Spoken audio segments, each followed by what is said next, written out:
I'm feeling like a brand new me. For the very first time, I'm not where I'm meant to be. Brand new. Welcome to Outsmart the Hustle, where we turn hard work into smart work, helping you focus on the high-impact moves that drive your business forward without getting stuck in the grind. Hey Smarties, we're going to talk about sales frameworks today in a way that doesn't leave you feeling cheesy and salesy and gross.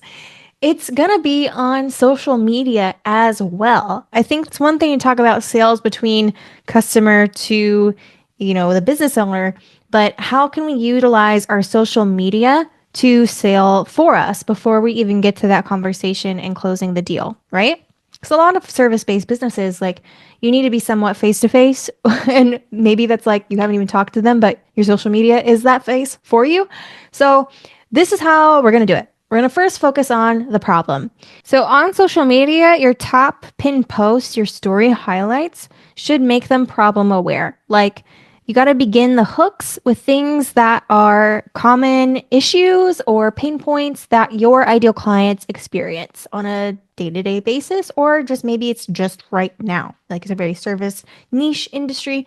So it'd be they're getting married, they need a wedding videographer, but they want one that experiences the day-to-day with them, right? They love the candid moments, right? So you have to really make your problem factor so shocking they have no choice but to listen. Have you ever just been scrolling and then someone is like, tap water is slowly killing you. Here's what the filter that you need to stop the germs and the pathogens from taking over your mind, right? You listen to that stuff, as ridiculous as it sounds, but you're like, it made you stop and scroll, right? I'm not saying you have to lie. I mean, I'm pretty sure that the person that showed us that ad genuinely believes that.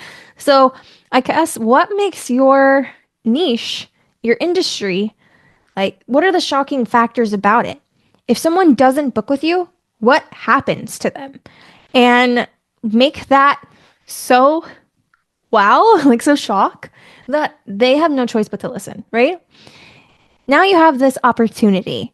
You give them a hope.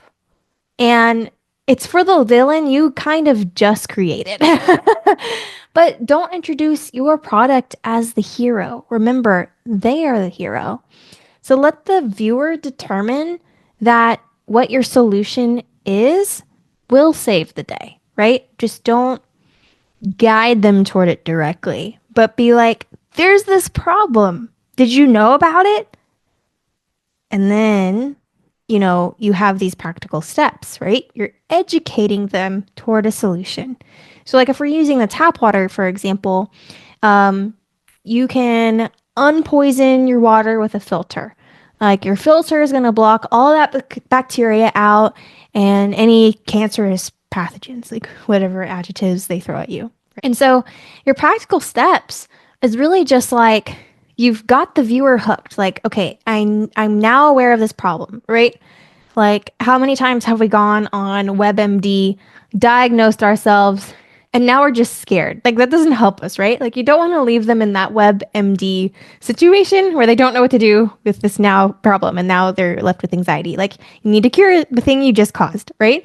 So now you need to have the steps, and your solution is a part of that equation.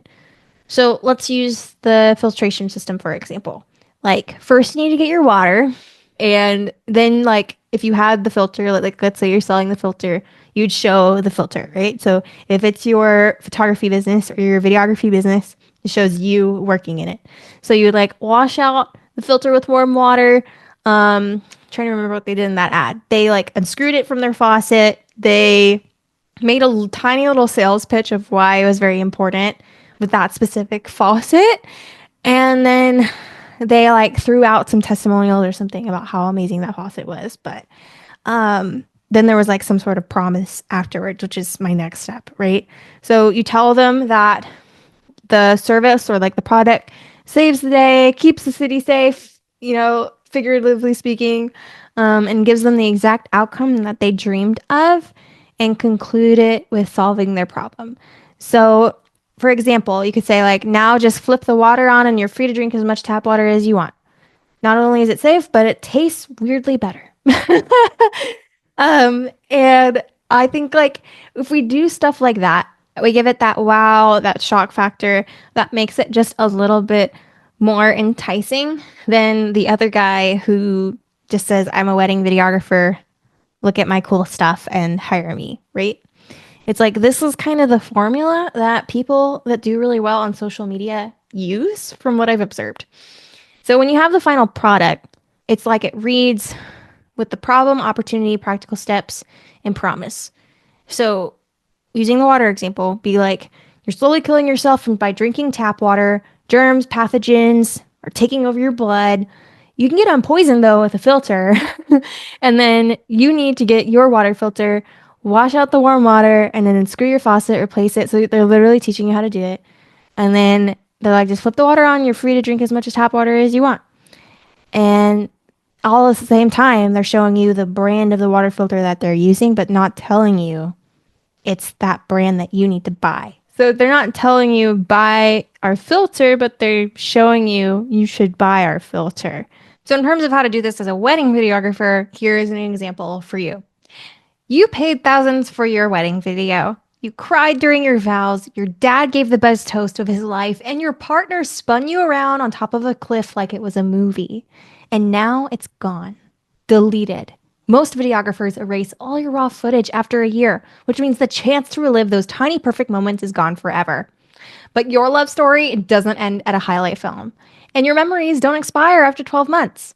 That clip of your grandma laughing off camera, the way your partner looked at you when no one else saw, those deserve to live on, even if you don't need them yet. First, we shoot your wedding with a candid adventure style, the real raw stuff that tells your story without staging it. Then we back up every second of footage and store it securely, long after the videographers would have hit delete. And if you ever want to re-edit your video for an anniversary, show it to your future kids, or create a vow renewal film, we've got it, we're ready. So now your wedding video isn't just a film. It's a time capsule. One that evolves with your story, safely stored, so you never have to ask, do you still have our footage? The answer will always be yes, we do. So that's like 60 seconds or less, and it's in the shoes from the couple's perspective. Oh my gosh, words. So that was like 60 seconds or less, and it's from the couple's perspective. How do they feel about trusting someone to capture their day? How are you going to write in a way on social media that captures their attention, draws them in, makes them aware of the problems that you solve? Because your clients have no idea what you do for them, especially when they're there for the first time. So if you can make your social media page work for you before they get on that discovery call, you're going to already convince them that you are the right one for them. I'ma tell everybody I'm feeling like a brand new me. Brand new, brand new. Feeling like a brand new me, brand new me. I'm feeling like a brand new me. Outsmart the Hustle is produced by Book by Strategy, a film business course, hosted by Hannah McGinty, and edited by Manuel Mesa. Follow us at Book by Strategy literally anywhere for more creative business tips.